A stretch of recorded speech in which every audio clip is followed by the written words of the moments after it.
Muchas gracias al Señor que me da esta oportunidad de poderles compartir en este día la palabra del Señor. Oro al Señor que cambie nuestros corazones para ser obedientes a Él y agradarle y hacer su voluntad. En el libro de Hebreos capítulo 2 versículo 16 estaba yo compartiendo con unos amigos ayer esta palabra, verso 16, porque ciertamente no socorrió a los ángeles, sino que socorrió a la descendencia de Abraham, por lo cual debería ser en todo semejante a sus hermanos para venir a ser misericordioso y fiel sumo sacerdote en lo que a Dios se refiere para expiar los pecados del pueblo. Cristo es nuestro fiel y gran sumo sacerdote. Cristo es un sacerdote misericordioso, porque ciertamente no tomó a los ángeles, sino a la simiente de Abraham. Nosotros en la palabra de Dios leemos acerca de dos rebeliones en la historia del universo: la rebelión de los ángeles y la rebelión del hombre. Dios, por propósitos infinitamente sabios y llenos de gracia, las planeó y permitió para que aún del mismo mal pudiese permear el bien. La primera tuvo lugar en los mismos cielos. El orgullo fue el pecado porque los ángeles cayeron y por ello se llama la condenación del maligno. También dice la palabra que no guardaron su dignidad, sino que dejaron su habitación. Y dice la palabra, y Dios los ha reservado debajo de oscuridad, en prisiones eternas hasta el juicio de aquel gran día. La segunda caída tuvo lugar en la tierra. Satanás tentó al hombre y éste cayó.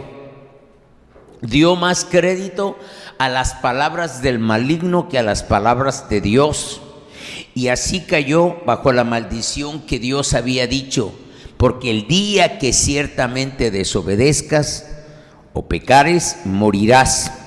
Las dos razas, las dos familias cayeron bajo la misma maldición, bajo la misma condenación. Ambas fueron condenados al mismo fuego eterno.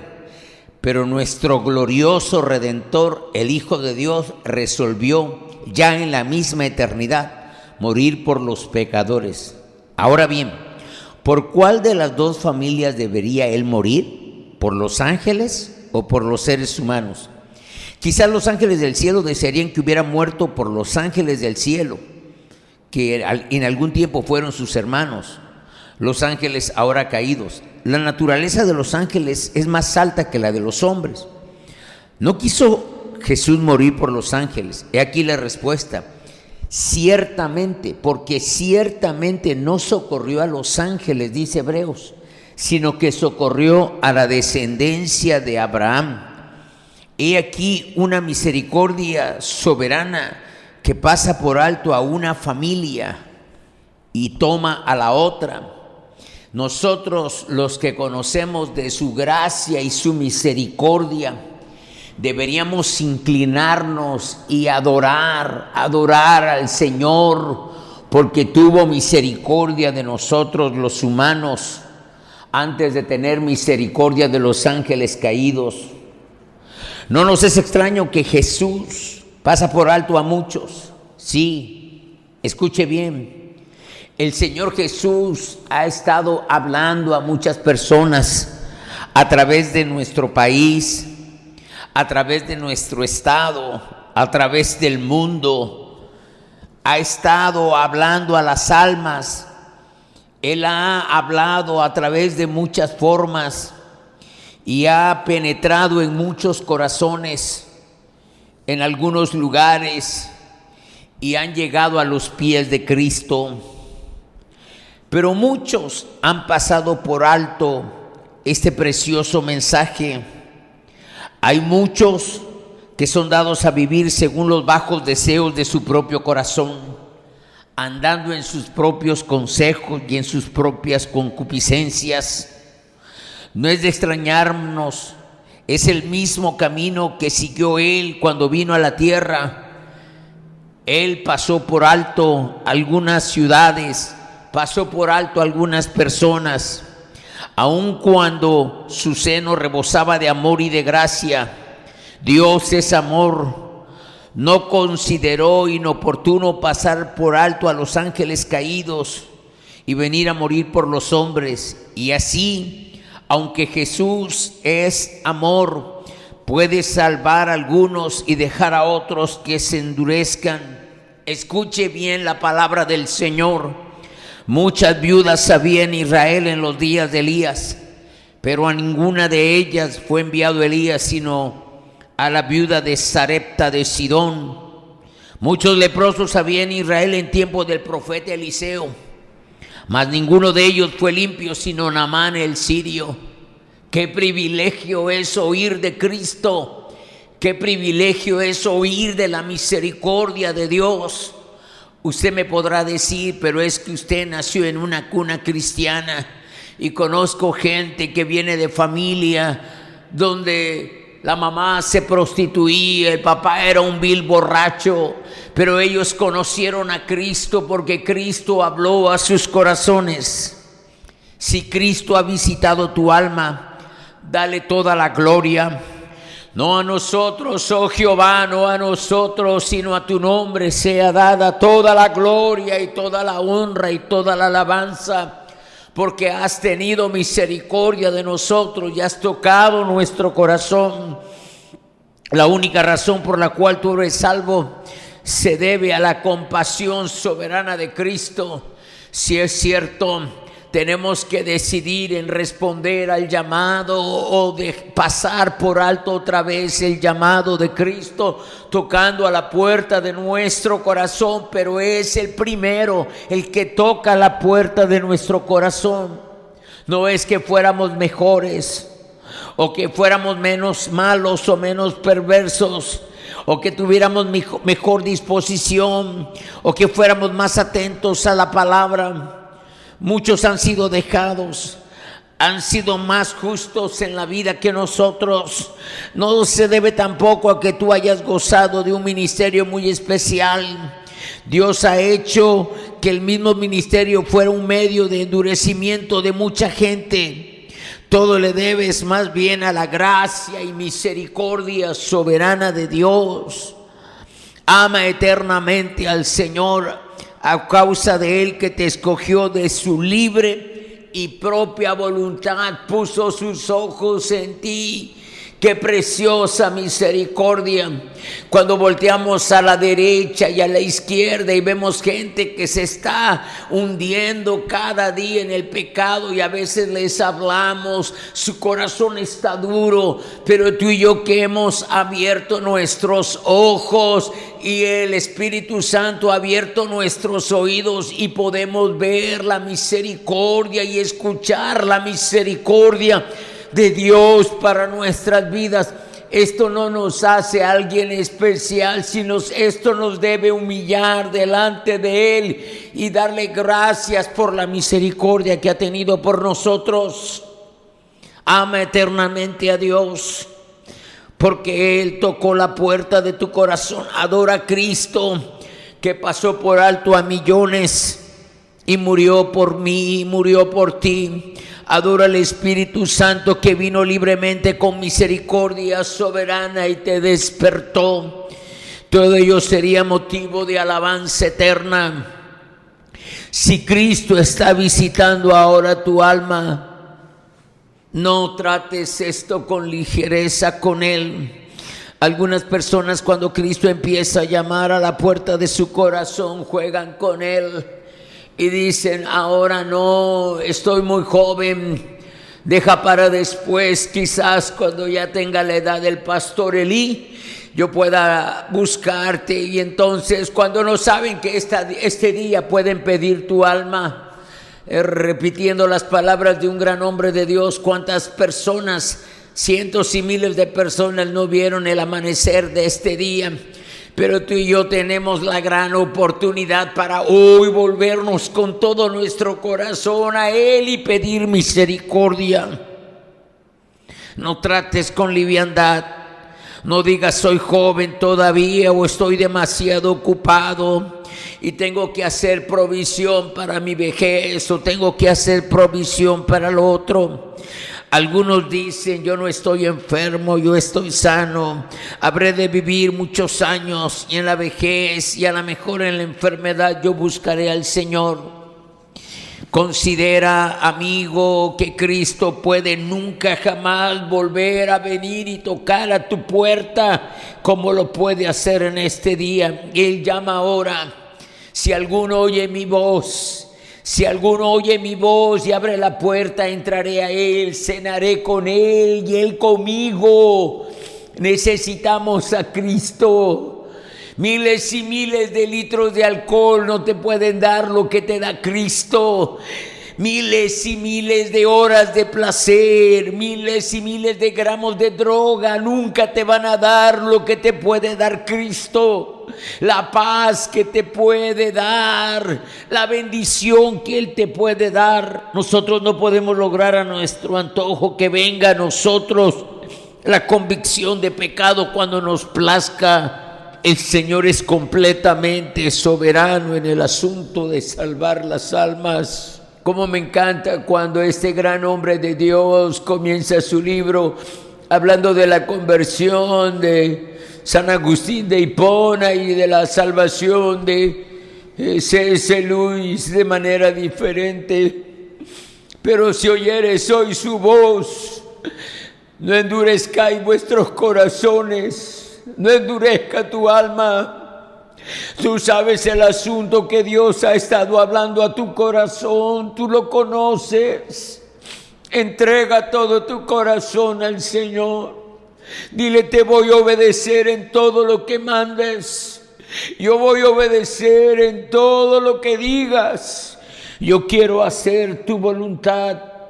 Recuerda, Él es soberano para llamar a la puerta de tu corazón. Nunca lo dudes. Si el Señor está llamando a tu corazón, muchos de nosotros hemos estado interesados durante un tiempo y ahora no lo estamos. Nuestro corazón se ha enfriado leyendo la palabra del Señor, pero tengo algo contra ti. Has trabajado, has sufrido, has soportado, pero yo tengo algo contra ti. Has dejado tu primer amor. Alguien me decía en estos días, yo recuerdo cuando yo me convertí al Señor, y yo recuerdo la alegría, el gozo, yo lo sé. Y Él me dijo, y alguien vino y sembró cizaña.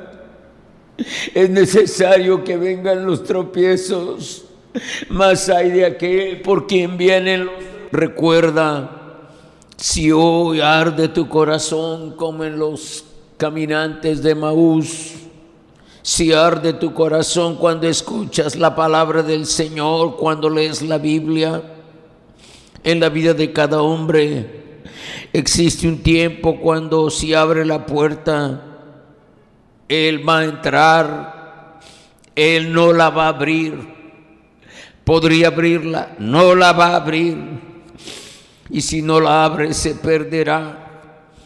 Probablemente el tiempo actual es un tiempo para muchos de nosotros. Cristo puede dar los últimos llamamientos a la puerta en este mismo día.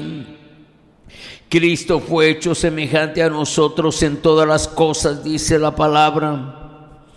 Ciertamente no socorrió a los ángeles, sino que socorrió a la descendencia de Abraham, por lo cual debería ser en todo semejante a sus hermanos. Cristo no solamente vino a ser un ser humano, sino que estuvo dispuesto a ser hecho como nosotros en todas las cosas. Sufrió siendo tentado. Primero, en el hecho de ser Dios, tanto como hombre, en el pesebre de Belén, estuvo recostado como un perfecto niño, pero también era el Altísimo, aquel ser misterioso que cabalgó en un sencillo burrito y que lloró sobre Jerusalén. Era tan realmente un hombre como lo somos nosotros, pero era Dios como lo dice el Padre. Las lágrimas que Él derramó sobre Jerusalén cuando le decía: Jerusalén, Jerusalén, que matas a los profetas y apedreas a los que son enviados. Cuántas veces quise juntarte como la gallina junta sus polluelos debajo de sus alas, pero no conociste el tiempo de tu visitación. Aquel que estuvo colgando sobre la cruz ciertamente era hombre, sangre humana era la que brotaba de sus heridas, pero él era también verdaderamente Dios. Era diferente a nosotros en que no tenía pecado. Ha sido el único ser con forma y naturaleza humana de quien se puede decir fue santo, inocente, puro y separado de los pecadores.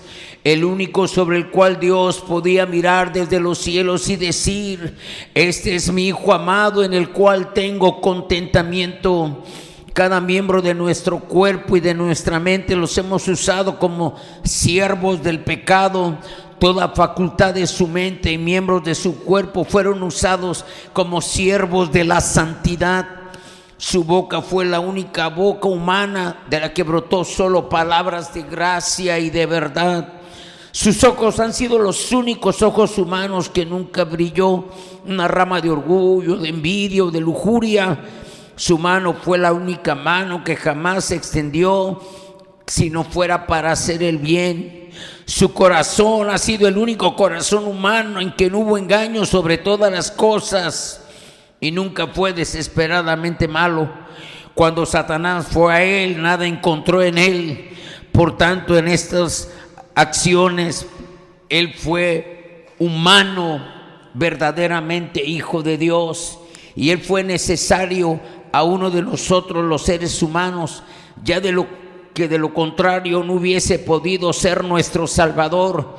En todo lo demás le era absolutamente necesario ser igual a nosotros.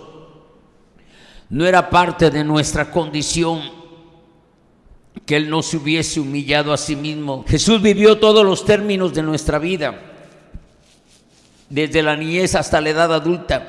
Primeramente fue un niño de días, expuesto a todas las penas y peligros de la infancia. Los ángeles dijeron: hallaréis al niño envuelto en pañales, puesto en un pesebre. En segundo lugar, tuvo que atravesar las dificultades de la adolescencia. Más aún, sin duda, se maravillaría al descubrir la santidad que habitaba en el jovencito carpintero de Nazaret.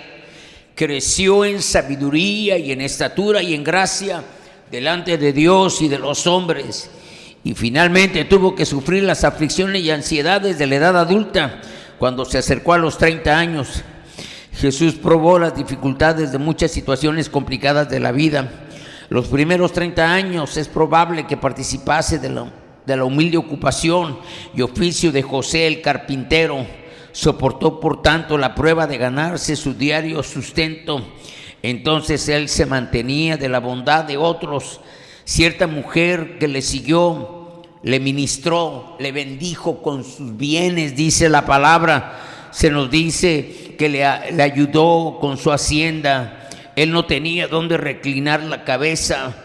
Más de una noche la pasó en el monte de los Olivos, orando en las montañas de Galilea. También probó las dificultades del ministerio evangelizador. Predicó desde la mañana hasta la noche, y a veces con muy poco éxito, de manera que podía decir humanamente: he trabajado en vano, he gastado mi fuerza en nada, parece que todo fue en vano. Muchísimas veces fue afligido por la incredulidad de sus conciudadanos. Se maravillaba, dicen los evangelios, de la dureza de su corazón. ¿Cuántas veces dijo: oh, generación infiel, ¿hasta cuándo he de estar con ustedes? ¿Hasta cuándo los tengo que sufrir? Muchos dijeron: dura es esta palabra, ¿quién la puede oír?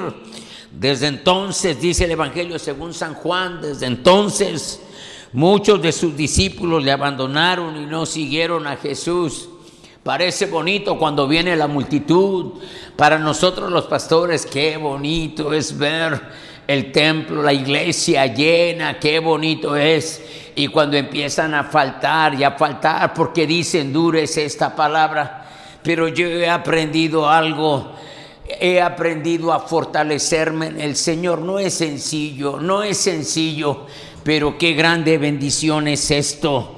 Desde entonces muchos de sus discípulos le abandonaron y no seguían más con Jesús.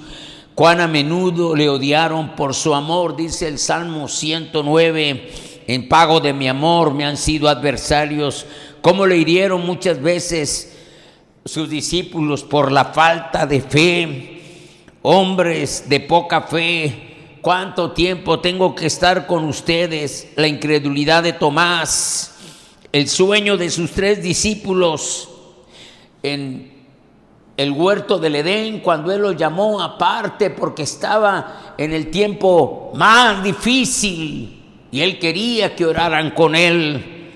El abandono de los suyos cuando Él fue tomado preso, la negación de Pedro, la traición de Judas. Sabrá Él de los dolores y qué tribulaciones de su propia familia. Ni aun sus propios hermanos creían en Él, dice el Evangelio, sino que más bien se burlaban de Él. Leía un hermano decir que los hermanos de Jesús, si es que José ya no vivía, el papá no físico de Jesús, el que se casó después con María, que nació Jesús, decían los hermanos de Jesús, que bueno, en un diálogo supuesto, qué bueno que el papá ya no vive. Si no, imagínense la locura de este hombre que dice que es el Hijo de Dios, es nuestro hermano. Tal vez María no les pudo decir todo porque no lo iban a creer o le iban a tomar a mal. Pero ahora nosotros sabemos que el Altísimo hizo sombra sobre la Virgen y aquí ella concibió del Espíritu Santo. Qué pena sentiría Jesús al ver a su mamá traspasada por el dolor de la espada que hizo alusión Simeón. El cumplimiento de la profecía de Simeón cuando dijo: y aquí una espada traspasará tu propio corazón. Por eso le dijo a Juan en ese momento: aquí tu madre, y a su madre le dijo: y aquí tu hijo, hallándose en la agonía de la muerte, cargando con el pecado del mundo, cargando con tu pecado, cargando con mi pecado. Qué pruebas y tentaciones del diablo en contra de él. Los creyentes se lamentan por causa del enemigo y sin embargo ninguno de nosotros ha tenido que soportar sus ataques de modos tan terribles y poderosos como lo sufrió Cristo. Qué terrible conflicto tuvo lugar donde los 40 días de su tentación en el desierto, cuán tremendamente hostigó los fariseos y a Herodes y a Judas para que lo atormentasen. Muchas veces la gente que nos atormenta es inflamada por el infierno para que traiga a nosotros pena, angustia. Es vuestra hora, dijo el Señor, la hora de la potestad de las tinieblas. Qué tremendo también el clamor. Sálvame de la boca del león, dice el Salmo 22, cuando sintió la fiera mordedura de la boca del enemigo. Finalmente, cuán probado fue el Hijo del Altísimo. A menudo los creyentes gemimos por causa de las veces que la faz de Dios queda cubierta, pero qué raras veces, ocasiones les es dado probar una gota del vaso que Él tuvo que beber hasta agotarlo. Cuán triste fue la agonía de Getsemaní, cuando la sangre se mezcló con el sudor. Cuán horrible debió ser aquel enojo justo de Dios contra el pecado, cuando pendía en la cruz y clamó: por Dios mío, ¿por qué me has desamparado? Le he enseñado a la congregación que Dios me permite pastorear Betania. Definición del infierno: total ausencia de Dios. Y yo creo que en Getsemaní está rogando, está gimiendo: que todo pase menos que te separes de mí. Lo que el Padre me ha dicho, yo lo he dicho. Lo que el Padre hace, yo hago. Pero hubo una oscuridad desde aproximadamente las 12 del día hasta las 3 de la tarde, porque Dios el Padre estaba reconciliando al mundo con Él a través del sacrificio de Cristo Jesús. Aprendemos a soportar los sufrimientos con sana alegría, porque nunca sufriremos como Él. Que Él pudiese venir a ser misericordioso y fiel sumo pontífice, dice el texto, para venir a ser misericordioso y fiel sumo sacerdote en lo que a Dios se refiere, para expiar los pecados del pueblo. Cristo es nuestro fiel sacerdote, haciendo expiación. Es esta la gran obra de Cristo como nuestro sumo sacerdote. Para esto fue necesario que Él se hiciese hombre, de haber permanecido siendo absolutamente Dios en el seno del Padre, hubiese podido compadecerse de nosotros, pero no hubiese podido dar su vida por nosotros, ni cargar con nuestros pecados. En tal caso, hubiésemos perecido sin esperanza.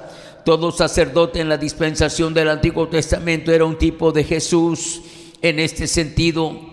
Por otro lado, cada cordero que era inmolado tipificaba a Cristo, ofreciendo su propio cuerpo en sacrificio por nuestros pecados.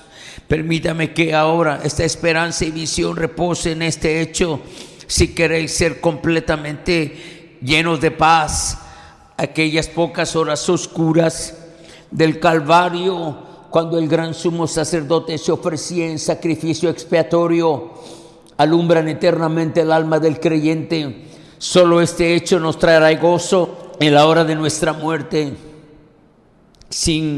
No son nuestras virtudes, no es nuestro amor a Cristo, ni nada que se halla en nosotros, sino solo esto, que Cristo murió, que Él me amó y se dio a sí mismo por mí.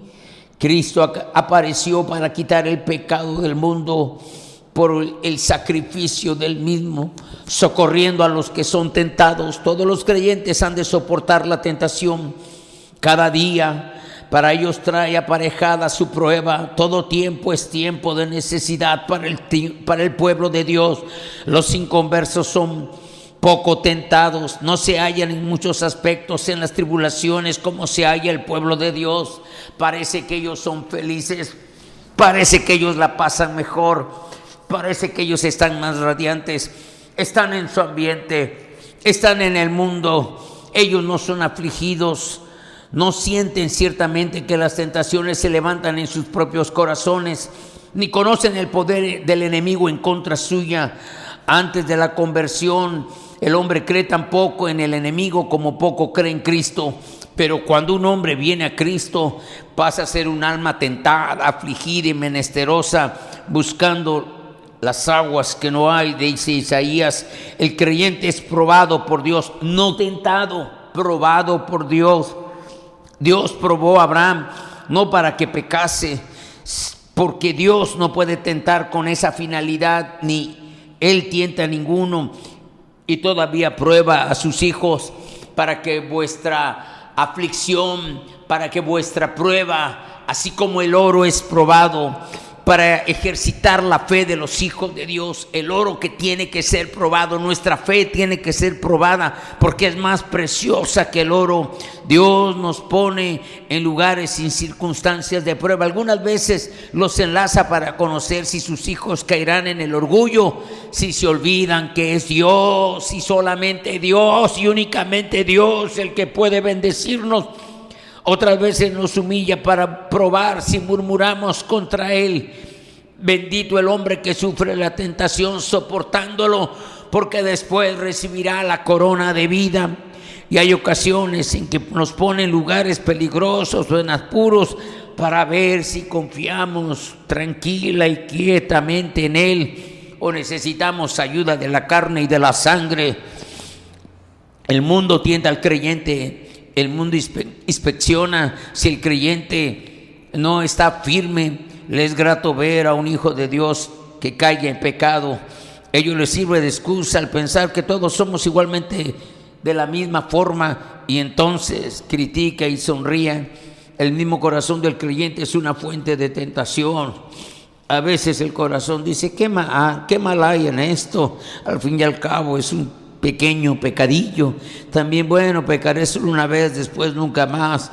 E incluso dice, bueno, lo hago y después me arrepiento y quedo libre. También Satanás lanza sus dardos fieros, nos amedrenta para que viendo su miseria no nos acerquemos a Cristo, nos estorba al orar, nos llena la mente de blasfemias y acosa el mundo para que se levante en contra de nosotros.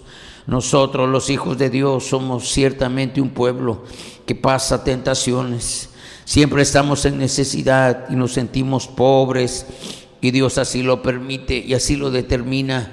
Bienaventurados los pobres, para que todo ello enviarnos constantemente el mensaje de que acudamos a Cristo, quien es nuestra fuente suficiente.